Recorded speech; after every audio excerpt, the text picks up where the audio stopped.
So welcome to another episode of Enough. I'm Dee Dee Simmons. And I'm Nicole Hawkinson. And we are so excited to have you here with us today.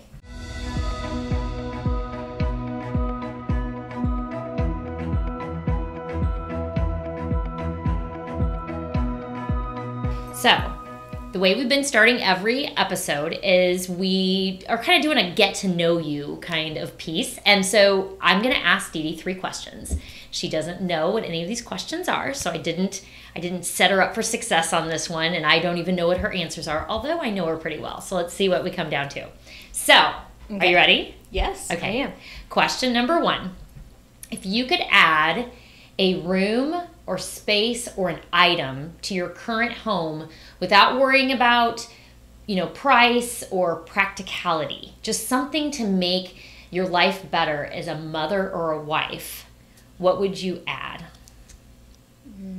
That's a good question. If I were adding something to this house, it would be a pool. I would add a pool to the backyard.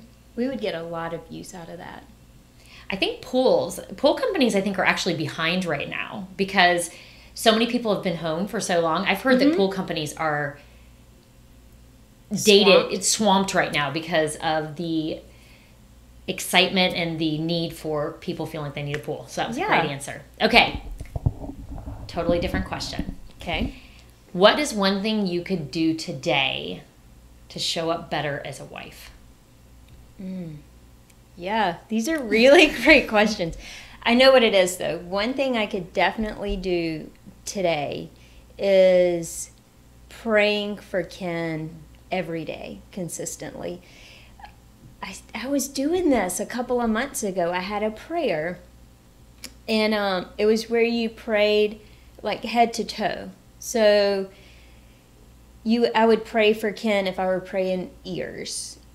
Lord, I pray that he will have ears to hear what you're telling him today, and I pray that the things he's listening to will enrich his life. Like, it was really cool how you just took a different body part and prayed the Lord's will in his life. And that would make a huge difference if I did that. Yeah. I love that. All right, final question. Okay. What is a current guilty pleasure? So whether that means something that you're watching or maybe something you're snacking on. So you probably know this answer. I do. But it is Downton Abbey. I know, we're so far behind. That show's been out for like 10 years, but that is what we started watching when we went to the Keys about a month and a half ago. I'm embarrassed to say we have, I think, 1 season left. How many seasons are there total? 5 or 6. Okay. Yeah, and they're like, I guess, about 10 episodes in each season. So we will be finishing that up in the next couple of weeks. But we even went to the Biltmore because they were doing an exhibition of Downton Abbey, and that was really, really cool. So that's definitely my guilty pleasure. And I don't binge TV very often, so it's been fun. Awesome. Yeah. Well, 3 questions. 3 questions. Easy peasy. Awesome. Well, I am bringing the topic today, and this is a little bit of a heavier topic, but super relevant, I think, for the times that we're in.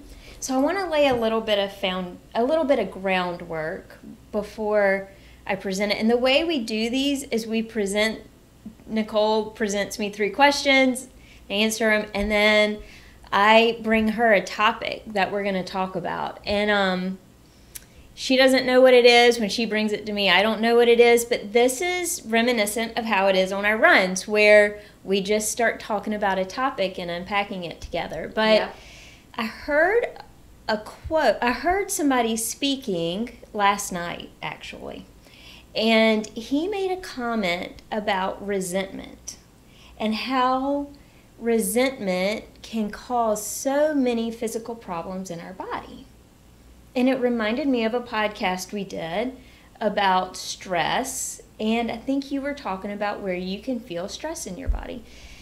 And I started thinking about resentment and how does that affect us physically and where it stems from. because I don't think I've ever said, I feel resentment in my body. Like that, I don't think I've ever had that thought. Mm-hmm. And I thought, well, how could it be that resentment you could harbor like negative physical effects from resentment, and the fact that it comes from anger. But if you hold on to that resentment, he talked about how it'll turn to bitterness. And over time, like that bitterness becomes a poison in your body, in your relationships, just across your health. And I started thinking about, have you seen somebody that as they've gotten older, they've gotten more unhappy? Have you seen that happen before? Yes. I've experienced it in people before, and then they project that out onto the people that they love. Yeah. You know, actually, when I think about resentment, and this quote actually may go with forgiveness, but when you were talking, I was getting the visualization in my mind. Have you ever heard the visualization of a corpse and how you bury it? Mm-hmm. And that's kind of what we think we do sometimes. Something has hurt us, that it's affected us, and we're just going to bury it and walk away. We don't want to deal with it anymore. But then that corpse, as it gets uglier and uglier and uglier as it decomposes. So as much as we feel like we walked away from it, the problem, the pain that we felt, when it becomes resentment inside of us, it takes it takes a life of its own, and it keeps getting uglier, which absolutely affects our physical trait. I mean, I'm sure anybody listening to this can think of a situation where somebody has hurt them, and then when they have to revisit the situation or the person or something that reminds them of the situation, how they do actually have a physical reaction to it. Yes, absolutely. And I love what you said about the corpse, because the bones are still there. Mm-hmm. Even when all the flesh is gone, you know, the facade part, the bones are still there. But this is a time where a lot of people are angry. They're angry at just the circumstances that they're having to live in. Yes. The challenges they're having to face. And sometimes it's not even a person's fault. It's just the situation at hand. But it feels like anger is just building all around us. And I thought, how relevant is this to be talking about today? Because if we can talk about our anger, things that are happening that maybe we are resentful over, if we can talk about that now, it's gonna really benefit us in the future, next year, 2 years from now, 5 years from now, because like you said, it's not gonna go away. Those feelings aren't gonna go away. So when you are coaching somebody, and one of the things we do is we assist people in letting go of the strongholds that hold them back, and unresolved anger is definitely a huge stronghold that can hold you back, especially when it becomes resentment and then bitterness. I mean, when you get into bitterness, you're really cutting out your connection with the Lord, right? Because you're becoming so self-consumed, and you do not have a loving heart for others at that time. So when you're coaching someone who has deep-seated anger, and usually it comes from being violated in some way, how do you assist people in, one, identifying it, and two, letting it go? Well, I had a client one time that actually didn't recognize that every year around the same time, right before the holidays, she was either ill or needed a surgery. She had some sort of injury that led her to have a surgery. Mm-hmm. So it was odd to her. Like, she noted that last year at this time I had knee surgery. this year at this time I have a hernia. This year at this time I get sick or I have a cold. And I tend to miss a family event every year because of the fact that I'm just always sick. Well, when I was able to start asking questions to her about what are you missing? And do you see a correlation of all the injuries and all the times that you're ill around the same time? She was able to recognize that there was a relationship between an emotional, something she hadn't dealt with emotionally, and that time period. Yeah. And so physical injuries, blowing out of knees, hernias, like things that in our mind we could say, oh, that's just a coincidence. I mean, you could, until you really start evaluating what is it that is causing this in me, that I am physically not healthy or strong enough to get through that point without an illness or without an injury. So recognizing it, first off, is huge. And becoming self-aware of what's going on around you and how it affects your body, it is a game changer. I recognize it. When I was able to start really recognizing inside of myself, I could say I'm just stressed out, but being able to physically take the feelings that I'm feeling and plug it into a situation of how I'm reacting to it, and not just believing. I think we've talked about this actually when we talked about stress, of believing our bodies are responding to something. Furthermore, resentment is even on a stronger level of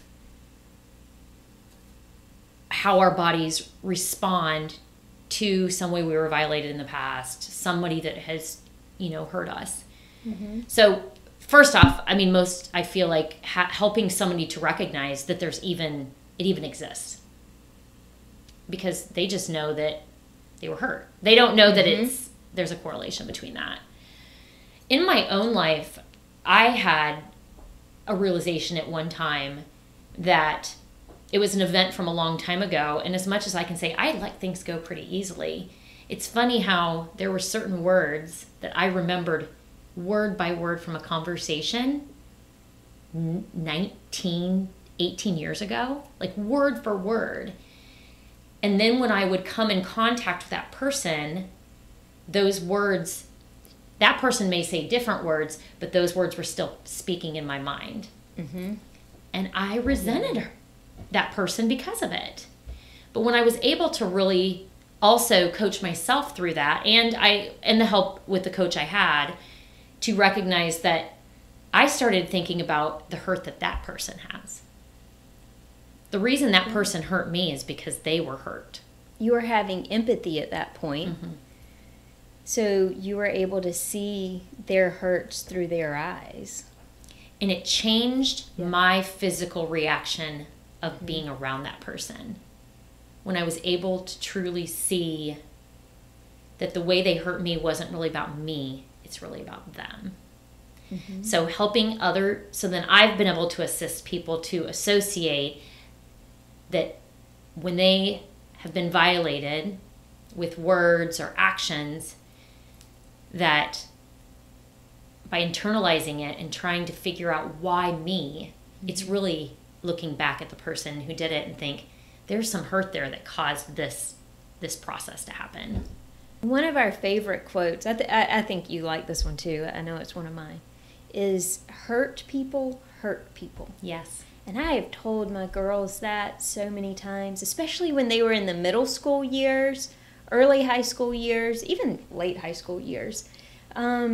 School can be tough, and I would tell them that hurt people hurt people. And when someone hurts you and you take that approach just like you did and look and say, how have they been hurt? It does. It changes the way you see that person. And when you were talking, so forgiveness, we've kind of tiptoed around that without talking about forgiveness, but one of a phrase I heard one time was an indicator.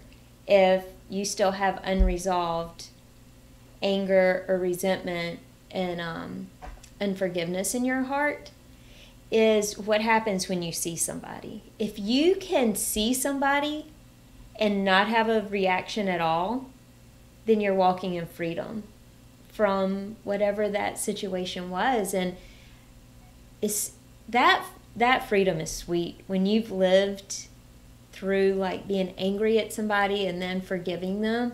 You've lived through a really hurtful time, and then you are able to say, although I didn't like what happened, I'm grateful it did because of what I learned from it. And you learn to compassion and empathy for someone else. That's such freedom. Our bodies are a total indicator. It is crazy, They are. right? Yeah. Sweating under the arms if you are around someone that has hurt you. Reflux, sick stomach. You start feeling like, what did I eat last night? Like it's bothering me. We kind of maybe can talk ourselves through all these different reasons why, my neck's not moving right, my back's out, I have a disc issue. Whatever. Like there's Right. things that we start using to plug the holes to try to make sense of things, when there's just times that we haven't been able to forgive a person. We're carrying around a resentment, and it just attacks us. Yeah. Okay, so I have not thought about this story in years, but years ago I was at the gym with a trainer. 20 years ago, something like that. And it was my first time working out with him, and we were going around, and he stopped, and he was talking to this lady who was extremely fit. She was so beautiful, and I was just standing there. And he was talking to her, and we turned and walked away, and he said, "Why did you feel insecure around her?" I was like, I didn't. He said, "Your shoulders dropped, and I could see the insecurity in you." And he started trying to encourage me, but he was calling me out too, and I thought, what in the world? I don't know you. But people say you carry your emotions on your shoulders or in your face or whatever. And it's true, because we do physically change our bodies based on our emotions.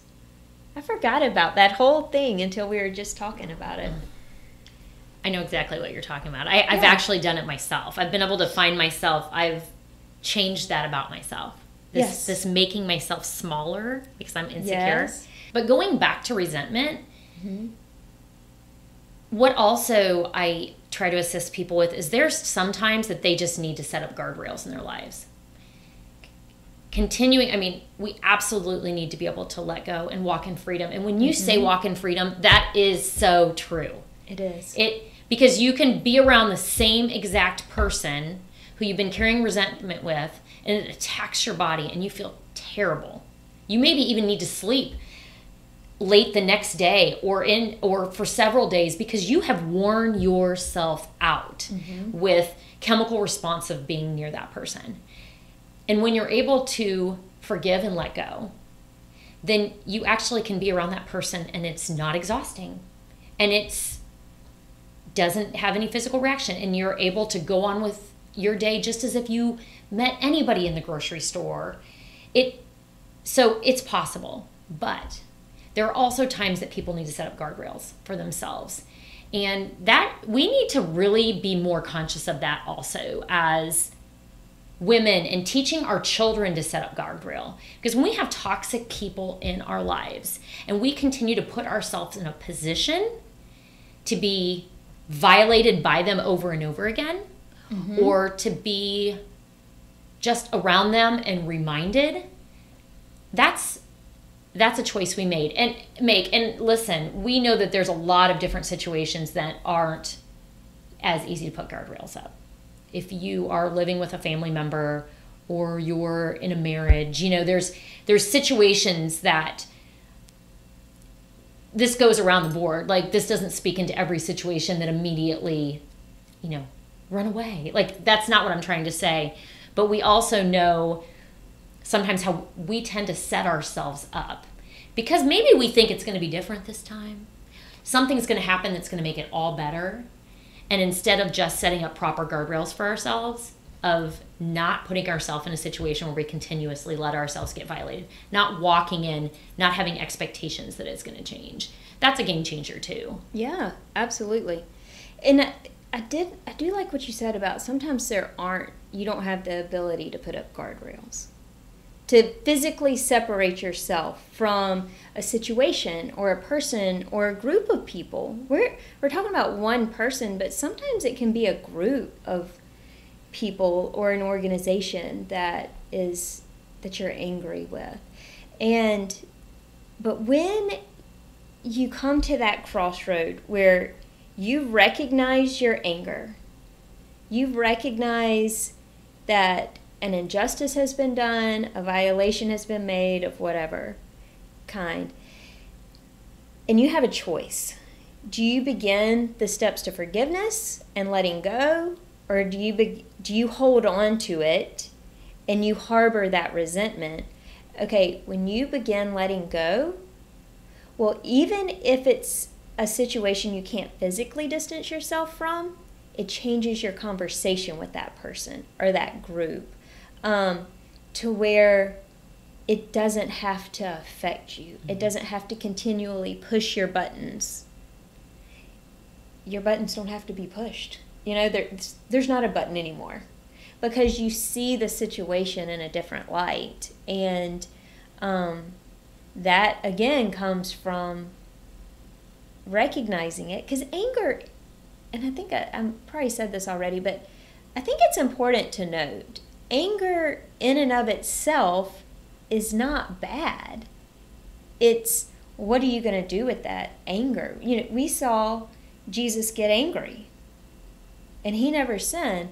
And the Bible even tells us, don't sin in your anger. So when you see an injustice that's happening, or someone has violated you or someone close to you, yeah, you may get angry about it, but what are you going to do about it? And you may be angry about the situation that we're in now. School's been in for about a month, and so many things have changed over that time. We had no idea what school would look like, and even the beginning of August, and look how many times it changed over in 2 or 3 weeks. And so it's easy to get angry about situations, to get angry with lack of communication and just the hassle of life, of what people are dealing with right now. But and conflict comes, when you're feeling resentment inside of you, then conflict comes very easily.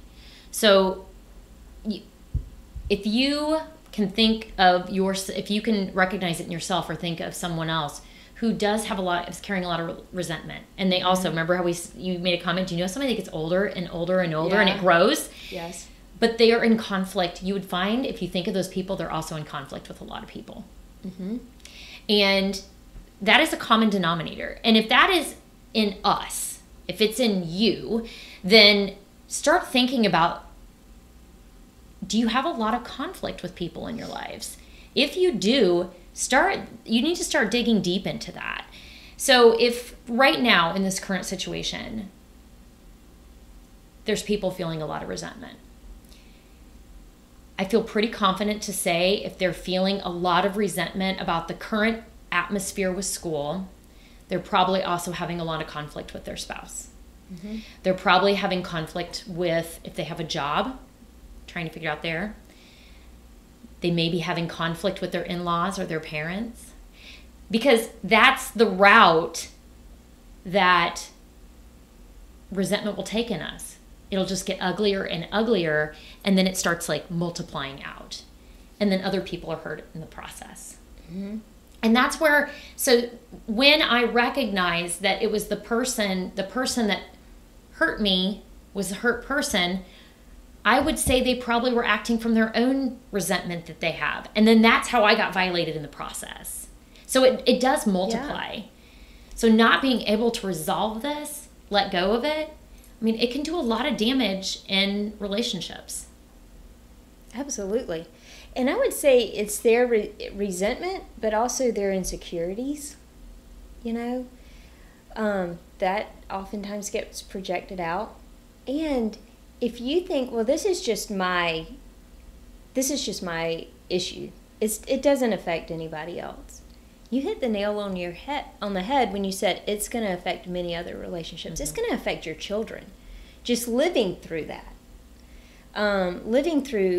living life with somebody who's so angry or always has something bad to say about everybody they pass, and it just becomes a toxic poison that seeps into, like you said, all the relationships in your life, really. And you'll bounce from relationship to relationship. You'll be friends with somebody until they make you mad, and then you're not friends with them anymore. And I just see where we are at a point where this is a really relevant conversation, because we can have huge impacts on the future, on where we and our families are and our relationships are down the road, and how our health is down the road. Because we've also seen people who, as they've gotten older, getting more and more kind and more gracious and more forgiving, and they bring life wherever they go. They just spark life in people. They do. And actually, if you think about it, so I'm associating resentment with how it can do damage to us internally, our physical health. And then you look at people that are just a joy as they get older. Yes. And if you really could pick out some people in your life that are in both spaces, there is a health correlation to that. There is, yeah. There was a lady that we ran into that walks your neighborhood just the other day. Such a light. Yes. Stop and talk to us.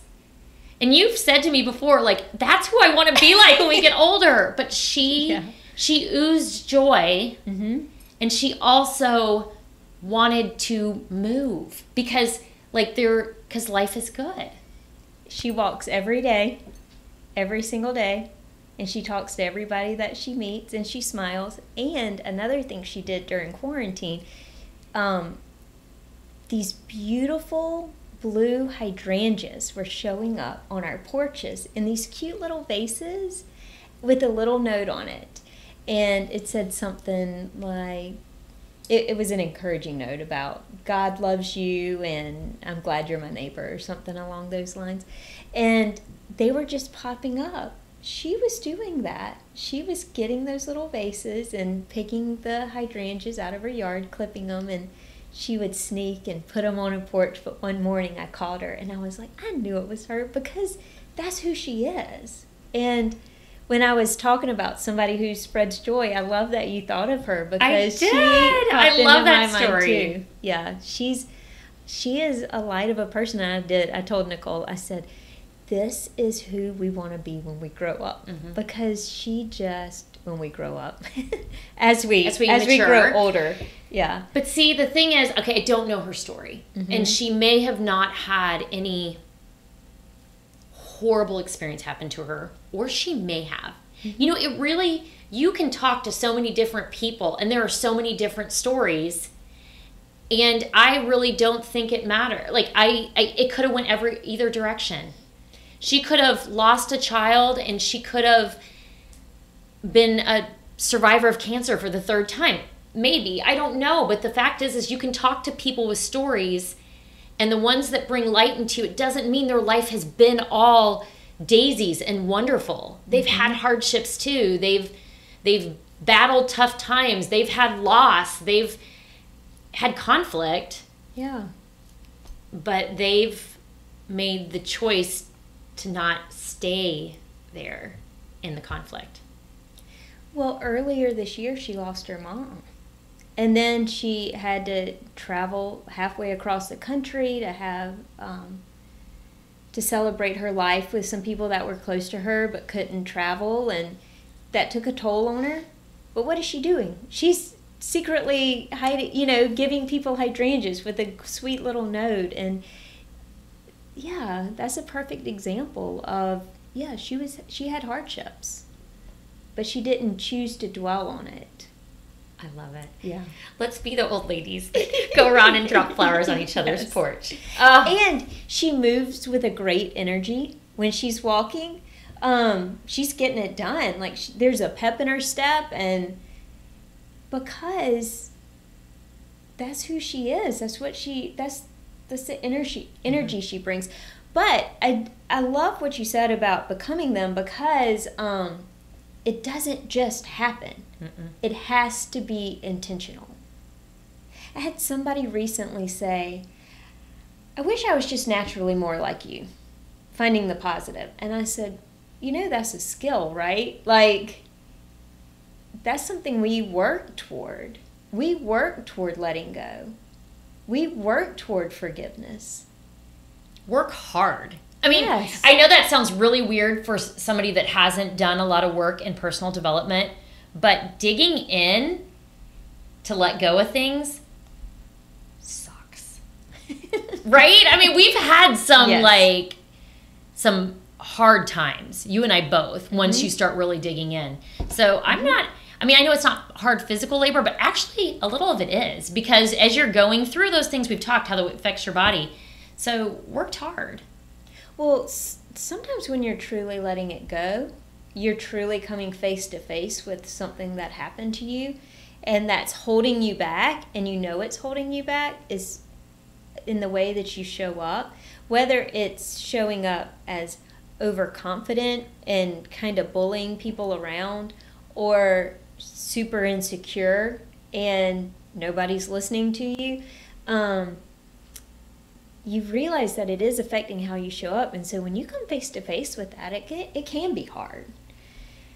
But it is so worth it. It is so worth it in the end to take stock of that and realize it doesn't have to hold you back anymore. There's so much freedom. Oh, there's so much freedom. And then you're speaking just love into other people. In life. And then you can see that spark in them. Oh my gosh. I love that. I know. I love that. And even though it's something we work towards, it's not fake. Like, it's super genuine who we are. But it is a skill that we've learned and continue to learn and continue to let go of.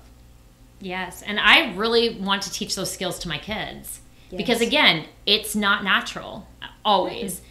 Some of it, I think it's kind of worldly to kind of hover around in your muck. Stay there. Like, that's just, our brains want to keep us safe. Our bodies want to keep us safe. So once you get into this little place, then you and hover there. That actually is what the world, where the world makes us feel comfortable. So breaking out of that is not comfortable. And I'm attempting to assist my kids to have those skills and walk them in that direction, because I don't want them to wait until they're in their late 30s and 40s to decide that you can write your own story. Mm-hmm. And God has amazing plans for you, but you can fight it or you can go. And I want them to go in their 20s. I want them to go in their teens. So, but I agree. It's definitely, it's worth it. Yeah. And generationally, like you said, it's worth it generationally. Yes.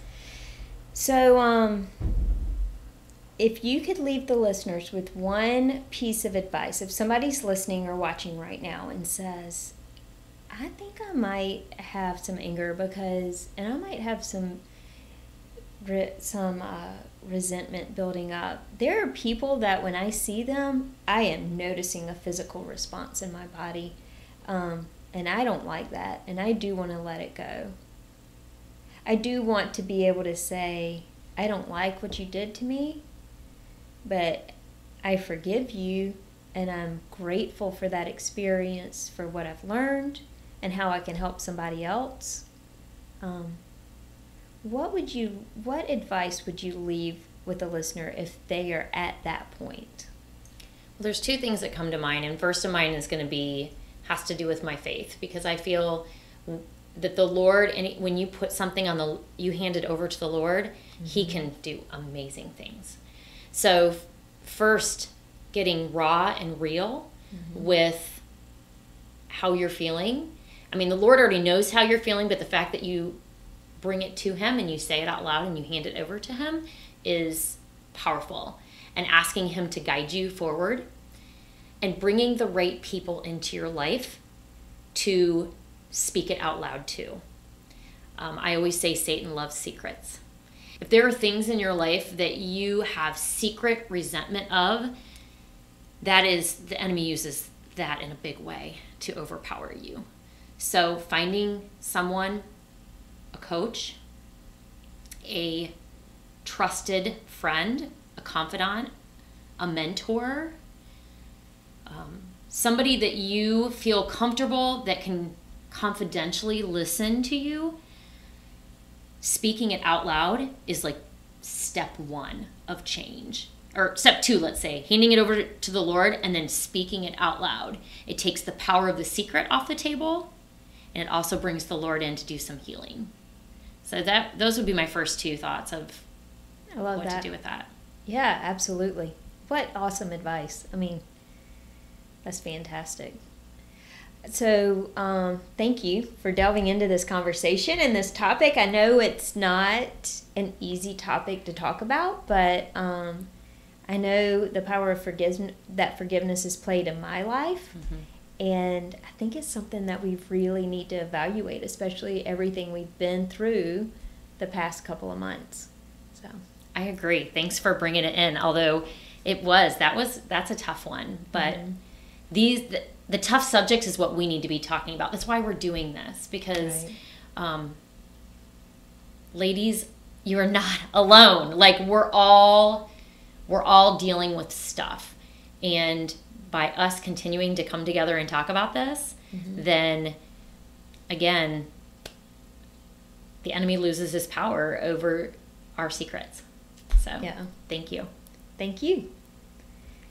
If you would like more information about our coaching, you can visit us at www.liveyourdesign.life.